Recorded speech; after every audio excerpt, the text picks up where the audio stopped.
Good evening, everyone. Folks are just starting to join the call here, and so we'll give a couple more moments and we'll get started pretty much right at 6 o'clock.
Good evening, everyone.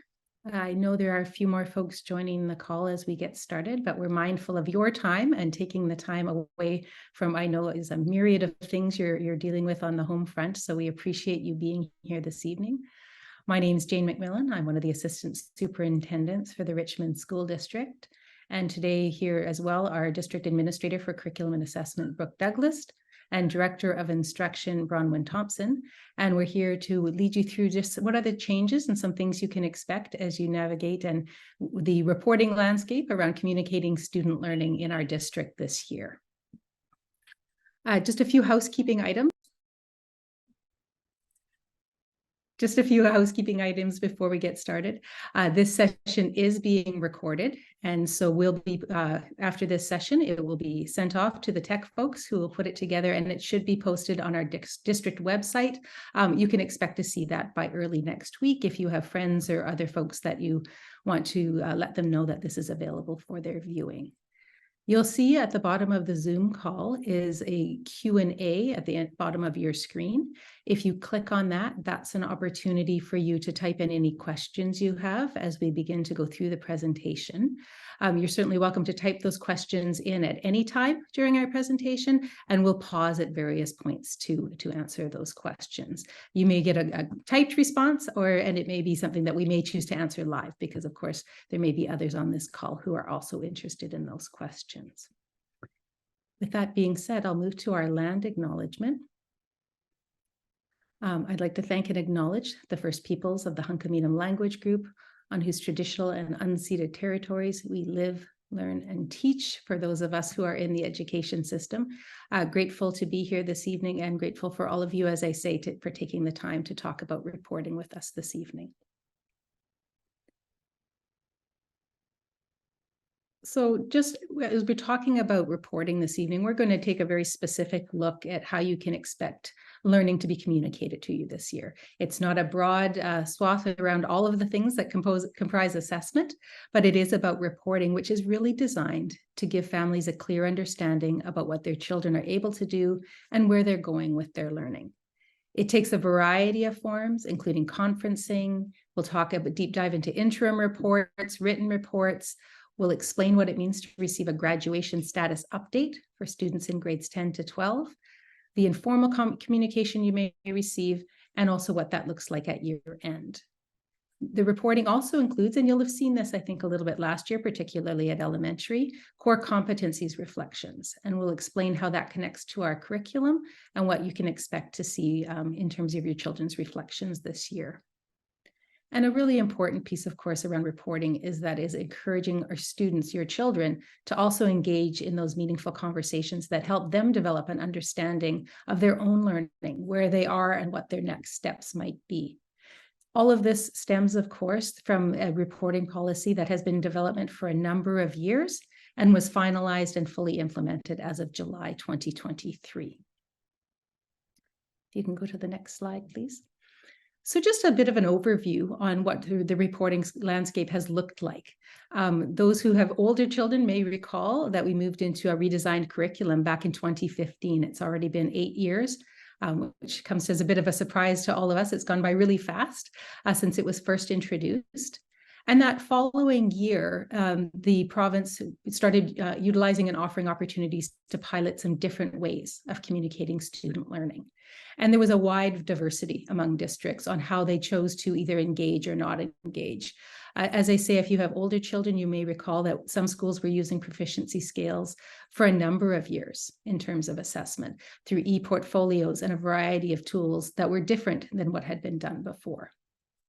As the ministry moved towards finalizing that reporting order, in 2021, they solicited feedback from all stakeholders, parents, teachers, administrators, students themselves. And a draft reporting order was shared with us to work through last year. And so many of you will have seen, if you've been in Richmond more than a year, that we implemented K-7, the use of proficiency scales last year. Moving forward, as we move into this school year, the final reporting order is to be fully implemented. As I say, it was finalized in July of this year. And so what we're going to do today specifically is dive into what are each of the elements that comprise the reporting order. One of the biggest questions we know families have are, well, what's different? What should I expect? What's the same? You can certainly expect, as always, that your schools will be communicating with you, teachers are communicating with you regularly and in a variety of ways throughout the school year.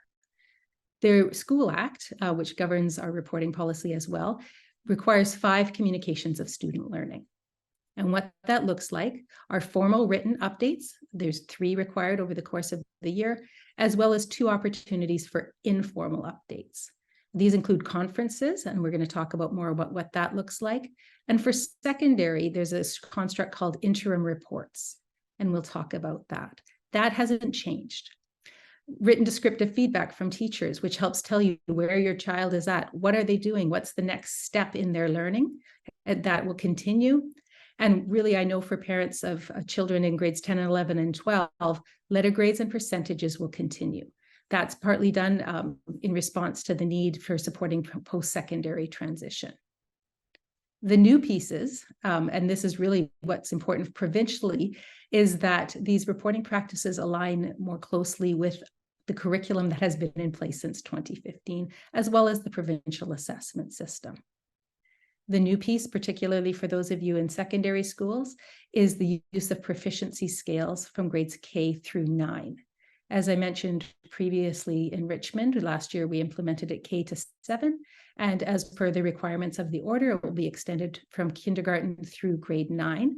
We're going to spend quite a bit of time this evening talking about what a proficiency scale is and how that works.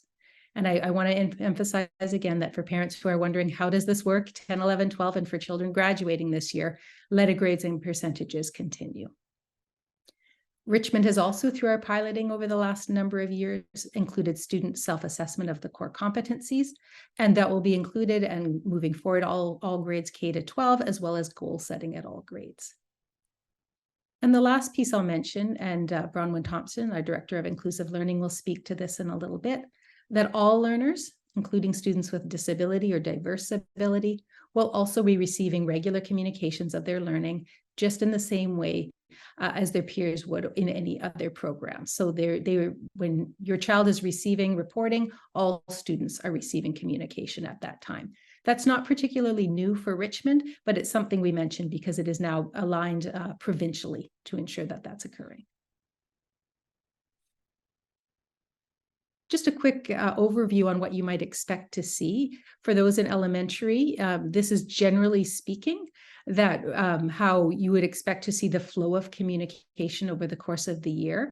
These are the informal and written updates that you might be receiving. This doesn't preclude additional communication between yourself and the classroom teacher that may occur through a phone call or in other format over the course of the year. Please note that on this particular slide, if you are at Garden City or Spilukwax in a year-round calendar, that the timelines will be slightly adjusted for that. And then, of course, for secondary schools, and if we can just move to the next slide, Some of our schools, 7 of our schools follow a semester, 8 of our schools follow a semester system and 2 follow linear. And this is the expectation that you would see in terms of a flow and timeline for communicating student learning for those 2 schools setups, whether you're semester or linear.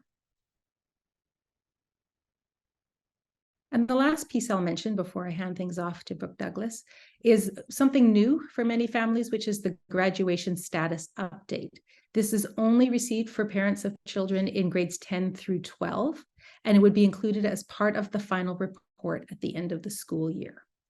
What that does is provides a bit of a snapshot to let you know that your child is on track for graduation. It lists the courses and the assessments that are needed and where they are in achieving those courses and assessments.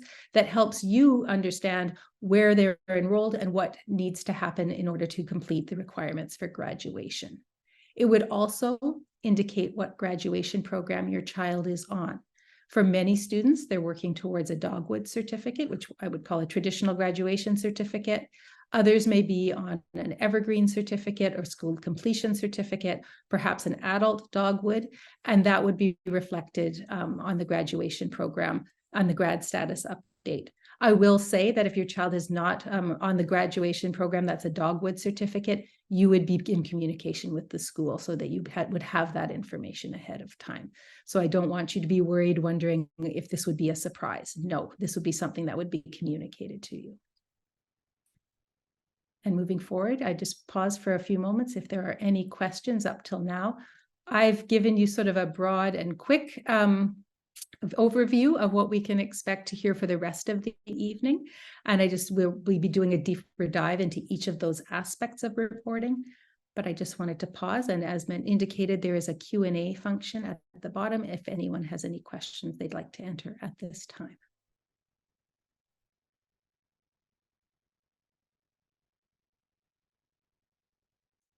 Can we just pop back, Bronwyn, to the flowchart slide again? First, let's have a look at elementary and then secondary. So for elementary, generally speaking, as you're seeing the 2 written updates with conferences offered in between, and then of course the end of year summary of learning, which is also a written update. And then for semester schools, on the left is semester school, which generally, what they're showing there is semester 1, which would run from September till the end of January, beginning of February. And for linear schools, you will be expecting actually quite soon the interim reports for both elementary and secondary.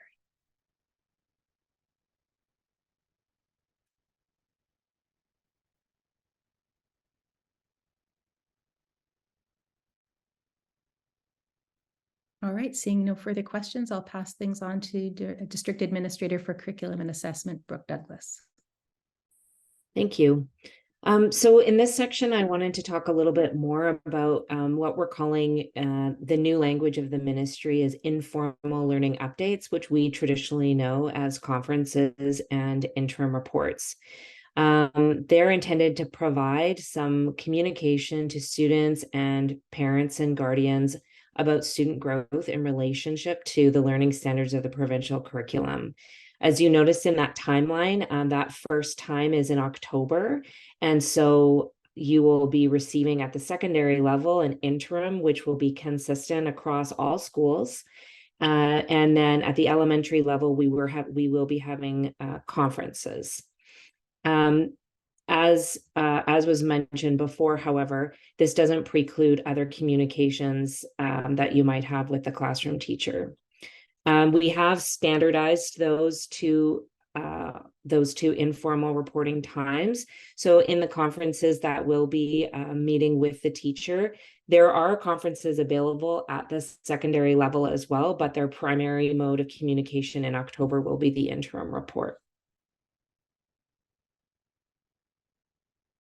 So the written learning updates, those are our more formal communications that we have traditionally known as report cards.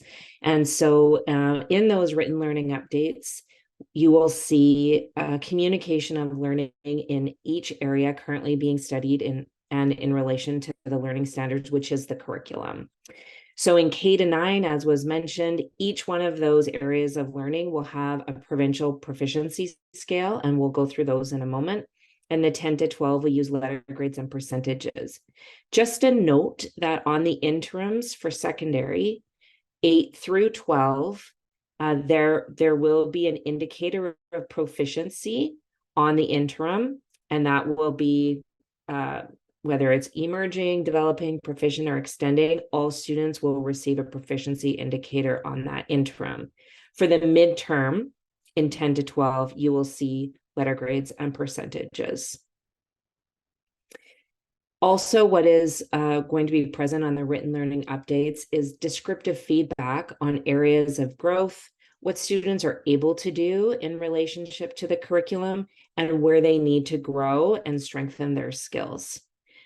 Also required is information on student attendance. And then around that same time, families will receive some student-generated content that is their self-reflection and their goal setting, and we'll talk more about those later.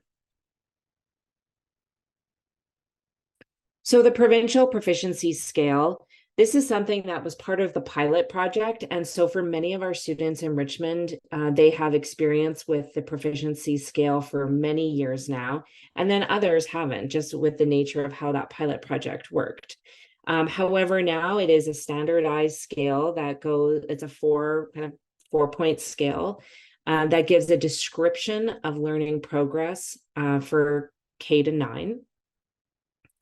And it's also what's used on our provincial assessments, actually. So the foundation skills assessment in grades 4 and 7, as well as the graduation literacy and numeracy assessments in 10 and 12. So it is the scale used by the ministry in their assessment data collection process.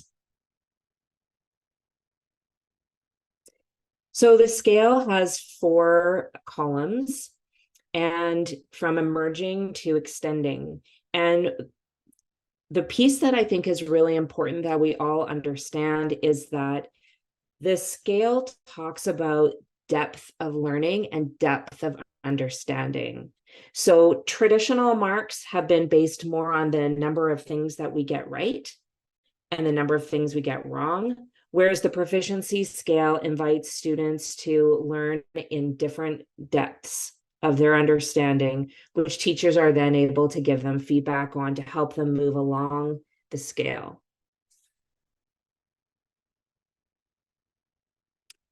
So let's start at the beginning, emerging. So at an emerging level, students are demonstrating an initial or beginning understanding of the concepts and competencies relevant to expected learning. If we compare this with learning to drive, before we get behind the wheel of a car, we need to learn what the street signs mean. We need to learn the basic rules of the road and what all the parts of the car do. I mean, not like the details, but, you know, steering wheel, brake, gas, that kind of thing. We need that solid foundation before we move on to some of that independent practice. So emerging indicates that a student is just at the beginning of demonstrating learning in relationship to the curriculum, but we don't have any kind of mastery or consistency at this point. Students who are not yet demonstrating learning in relation to the curriculum can also be assessed as emerging. So that range of emerging is very broad. In our driving example, that would include students who haven't even started studying for their driver's test yet. So there's kind of that whole range. So the next step in our understanding and development and growth is called developing, which makes sense, that the student is demonstrating a partial understanding of concepts and competencies relevant to the expected learning. So this is when the student, in using our driving example, can turn on the car and try driving with their L. You know, they've got their learners with an adult. They have opportunities for someone to guide them with support and practice in the process. The developing indicates that a student is demonstrating learning with growing consistency and growing depth. We can move on. Oh, proficient, here we are. Thanks. So proficient is actually the goal for all students. So the ministry has let us know that when they have designed, the way they've designed the curriculum is actually for students to be proficient, to demonstrate a complete understanding of the concepts and competencies of their grade level. And so, in that driving analogy, so drivers are demonstrating their proficiency and they pass their driving test. They are now proficient. They are allowed to drive on their own. They've developed those skills. They don't need someone in the car with them. Proficient, it's important to know, is not synonymous with perfection. That doesn't mean that you have to get everything right. It means that you understand the concepts of the grade level that you're in, and you can demonstrate that comprehension. Extending is when a student demonstrates a sophisticated understanding of the concepts and competencies in the curriculum for their grade level. It also is not synonymous with perfection. It means that there is a depth and complexity to a student's understanding of the material that they're learning. In our driving metaphor, that means that they can drive in different conditions, in different vehicles, on different terrain, different weather. They are experienced, knowledgeable, and have taken their proficiency to a higher skill level. So at this time, we're going to pause again for some questions in the chat. Feel free to enter those. That was a lot of information. And so we'll just take a moment to let that process and for any questions that are coming up.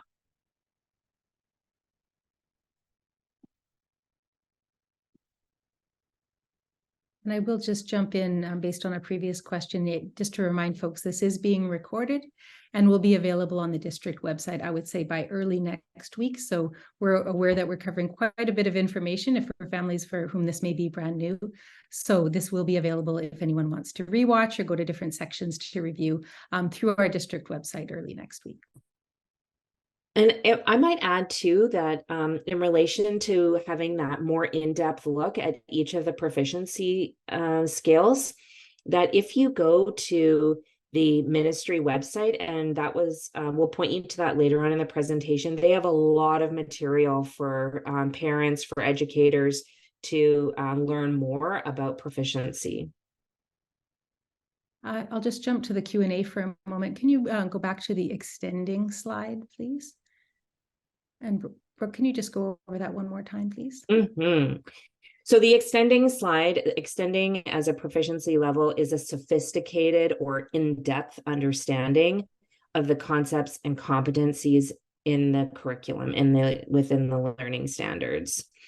And so that has a greater depth and complexity than what we would expect to see with a student who is demonstrating proficiency. A couple of the questions that I'll just answer right away. So if you're an elementary parent or caregiver, you will notice that this is the same as last year. And that's because we actually rolled out and implemented the new reporting order last year. And so all of those changes that happened last year actually are consistent for our elementary school students and communities. We wanted to reiterate it tonight because there is a new learning update, there is a new reporting order and learning update order. And so we wanted you to have a clear understanding of what that looks like, but it does look the same as last year.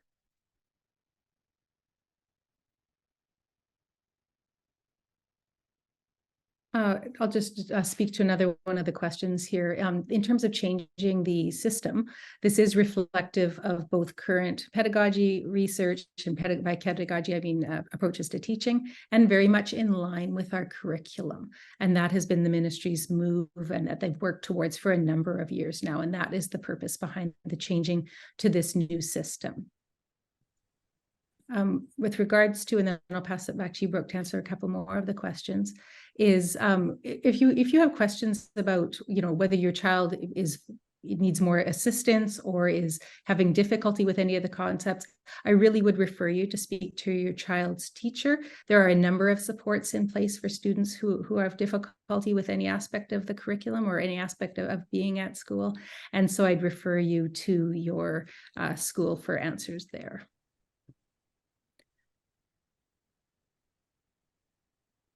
So a couple of other ones that I can address. So there's a question around if this scale is used in other provinces.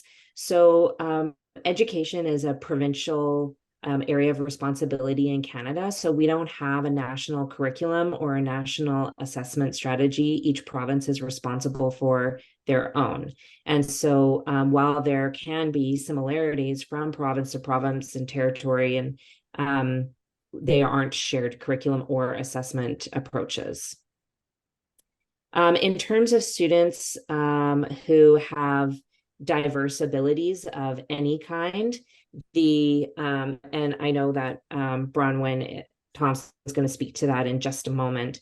The curriculum for the grade level, the way the curriculum is built, it's actually very broad in terms of having access points for all learners, and I know that that will be addressed shortly.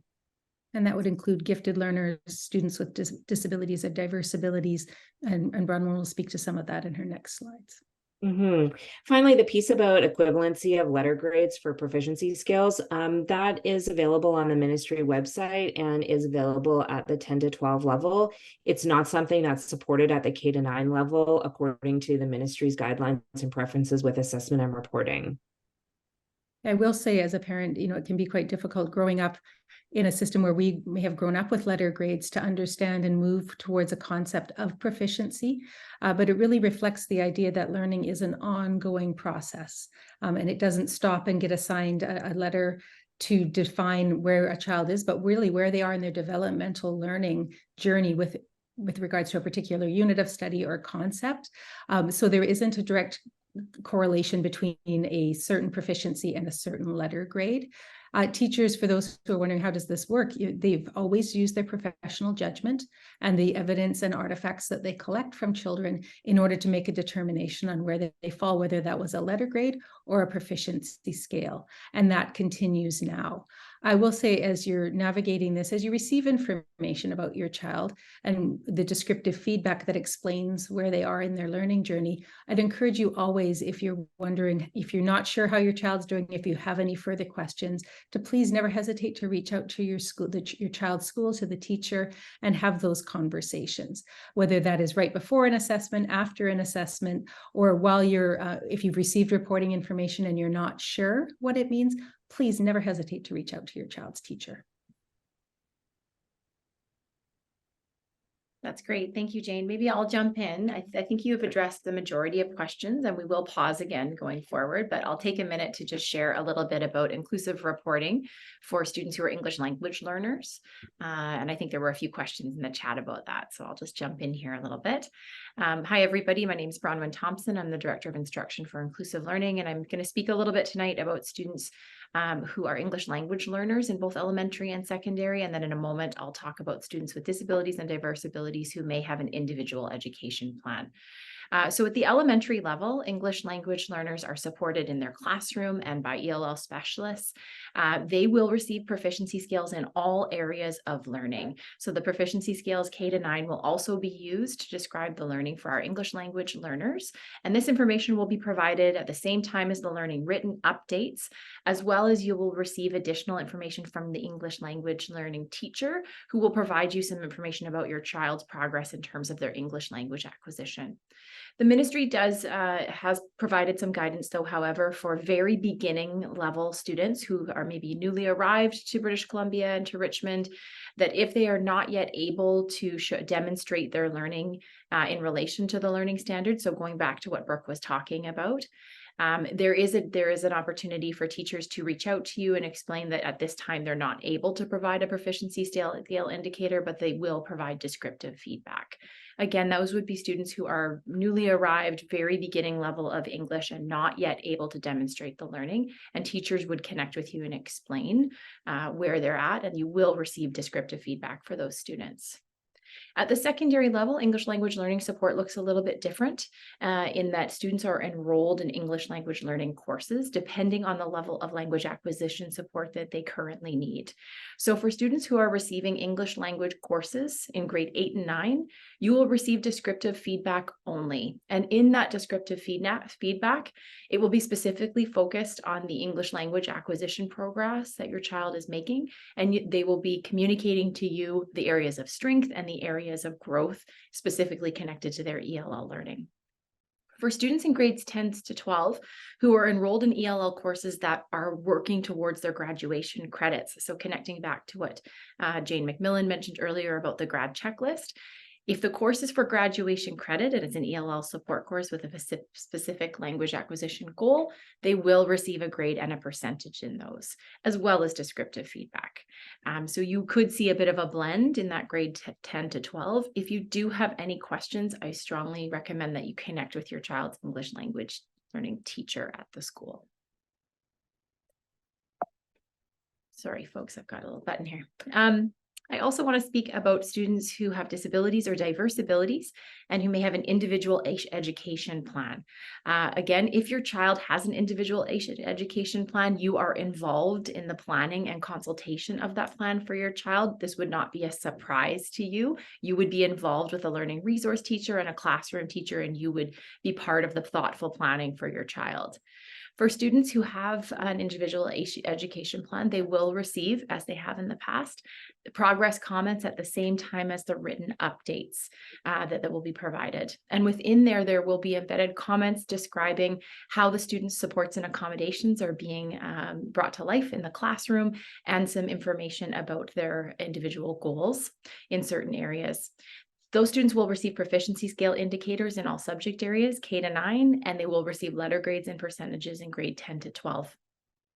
However, there are a small percentage of students who are working towards a school completion certificate or perhaps an evergreen certificate, who are working on very individualized curricular goals that are different from those in the grade level curriculum of those of their grade. Again, you would be consulted and be part of the meaningful planning of those individualized goals. This would not be a surprise. So this is a small percentage of students, generally with an intellectual or cognitive disability, who are working on very individualized plans. In those cases, you would still receive written updates and progress information. It would be very specific to the curricular goals for your child, and those would be provided at the same time as written updates. So it's just a slightly different process. Again, if you have any questions about your child's IEP or how the assessment will look, I really encourage you to engage in a conversation with your resource teacher or case manager, as they would be best suited to be able to answer questions specifically about your child. I'm sort of glancing at the chat. I don't see anything popping up, but we will pause again in a few more slides, and I'm happy to answer anything that comes up related to these inclusive reporting. And I'll hand it back to Brooke Douglas for the next piece. Thank you. So the reporting that the written learning updates and summary of learning, those written reports that you'll receive 3 times a year, I mentioned earlier, will have descriptive feedback in each area of learning. What that means is it's a specific comment on what students can do. The guidance from the ministry is that these are strength-based comments about what the student can do in relationship to the curriculum, and then explain what the next steps are in their learning. So in addition to the proficiency scale indicator, there's also that descriptive piece that essentially explains the proficiency scale indicator. There's also an opportunity for teachers to provide feedback on student learning habits, engagement, and that kind of thing. So that's a part of each of those written learning updates, and can also be a part of those informal ones too. At written learning update time, there's a requirement. Now, before I say just at that time, throughout the year, students will be working on core competency self-reflections and goal setting, but an example of that is shared home with families at the formal reporting time, and at the elementary level also at the conference time. That can take a variety of different forms. And it can be one aspect of the core competencies. As you can see on the screen, there are 3 different aspects that the ministry has outlined for us: a communication aspect, a thinking aspect, and a personal and social aspect. So throughout the year, teachers will be supporting students in learning about self-reflecting and setting goals on each of those 3 areas. And at each reporting time, an example of that work should come home to you in a variety of different formats. And we've got a couple samples here to share with you. So this is an example of an elementary core competency reflection. So here you can see that this student and this classroom has been working on social responsibility with some I statements that describe how they are. And they chose one that they felt reflected them. And then they drew a picture. We can see here that the teacher has scribed the information for the student. So this is likely a very young student who is just learning about some social responsibility behaviors in the classroom. And they're identifying the ones that they feel that they're working on and that they've grown in. So it's a great elementary example. This is a secondary core competency reflection sample. And so this one is also working on the personal and social competency. And it really walks students through identifying specific skills that they've been working on and the goal setting that they've been doing related to that, and the plans that they have moving forward. And so each secondary school has a little bit of a different approach with that, and some of them use different platforms, but students actually do this work themselves. So this is work that they know how to do. They know how to explain it to you as a family. They know where it is. They know all the things. And so for a core competency time, the best person to talk to about those reflections is the student themselves. So we'll pause here again for a few questions.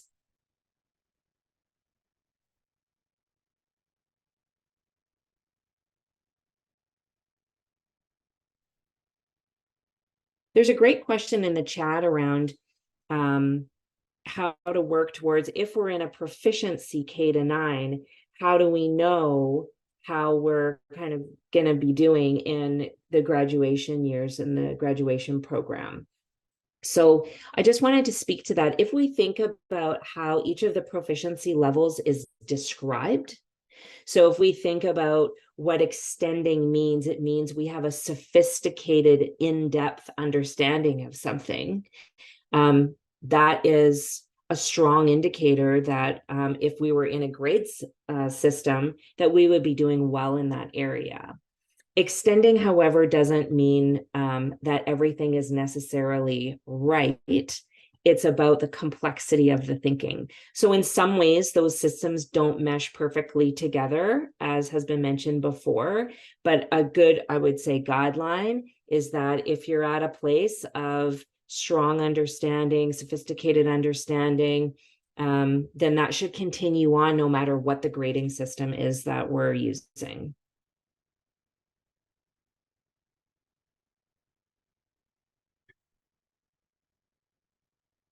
Just pausing in case there are any more questions.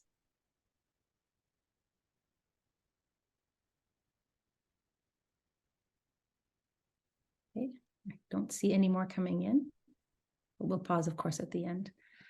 So just to wrap up, we know that we've gone through a number of different areas of reporting. Some of you may have joined this call and thought, oh, actually, this is very familiar to me. We did quite a bit of this last year at my child's school. For others, this might be brand new information. In the letter that you received that included the link for this evening's webinar, it did include a number of links in actually 8 different languages for different materials that the ministry has provided for parents and caregivers. So I'd refer you back to that letter, and those links were live. So if you click on those, they would take you to a variety of different documents through their website that really helps to explain the what and the why. We've covered that off today as well. We tried to explain a bit of that. But if you're looking for more information, or perhaps looking at it in a different format, we'd really encourage you to go and review some of the materials on the ministry website. If you lost track of that letter and you're just wondering, where would I even find that? If you type in BC education reporting for parents, this is likely to be one of the very first pieces to come up in your search. And so, as I mentioned, they are also translated into 8 different languages, which hopefully you will find very, very supportive as you gather more information. The last thing that I'll speak to, and it did come up, I think, through a number of the questions today, is how do I know how my child is doing? And what if the reporting doesn't tell me what I want to know? And we can't emphasize enough, please reach out at any time to your child's teacher, send them an email, set up a meeting. If you ever have questions and you're wondering about how your child is doing, your child's teacher is the best person to answer those questions. They would be able to explain to you how your child is demonstrating learning, what they're showing you. They can show you examples of what that learning and the demonstration of understanding looks like in the classroom, and answer any questions that you may have. We've focused very much tonight on a very specific aspect of assessment called reporting, but assessment and the ongoing development of understanding of where children are in their learning is really core to the work that your child's teacher and your child is doing every single day in the classroom. So there's materials, of course, through the ministry that help unpack the different aspect of the new learning update order. But when you have questions really about your own child, we really encourage you to reach out to your child's school. That concludes our presentation for this evening. However, we're happy to stay on for a little bit if there's any questions. Thank you for taking the time this evening. I have 3 children myself, and I know what evenings can look like. We're very grateful that you took the time to join us today. If you don't have questions, you're welcome to drop off the call, but we'll stay on to answer some of the questions that people may still have.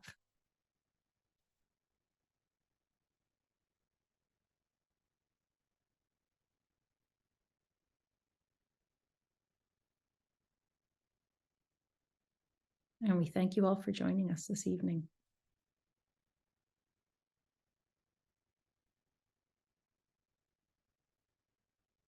There is a question in the chat that if you found a large discrepancy in your child's achievement from grade to grade, what I would do is certainly connect with your child's teacher. As I mentioned, they can certainly explain and show you the examples of how your child is demonstrating their learning. So if there was a sudden change between one year and the next, the best person to have a conversation with is your child's teacher to account for why there might be, if there was a discrepancy from year to year, what might be the reason behind that. Yeah, and just to add to that, the proficiency indicators like letter grades come with criteria and expectations. And so if there's any confusion about what proficient looks like or what developing looks like, or what students need to demonstrate in order to be at that level in their learning, that's something that the classroom teacher or the course teacher should be able to make clear to the student and to you. That is a question you should be able to ask, whether it's a letter grade, a percentage, or a proficiency scale indicator. And there was a question about whether there's any statistics on the implementation of this new reporting from letter grades and proficiencies. In 2015 is when the new curriculum was established. This will be the first full year of the implementation of the reporting order. And so we don't have the before and after stats because this is the first year of implementation.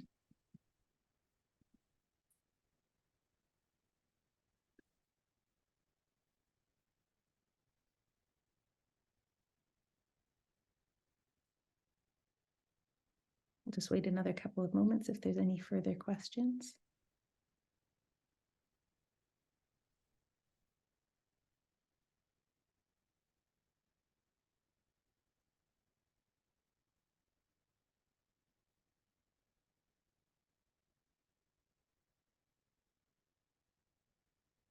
All right, seeing none, just a reminder, this will be posted to the district website early next week. And at the bottom of the letter that you received that had the webinar, it also has the email address for our education office. So if there's questions you'd like to direct to any one of the 3 of us, that would be a great way to communicate with us. But as always, if you have questions about your child's learning specifically, we refer you to connect with your child's teacher at the school. Thank you all for being here this evening, and we wish you a very successful year with your children this year. Thank you. Good night, everyone. Good night.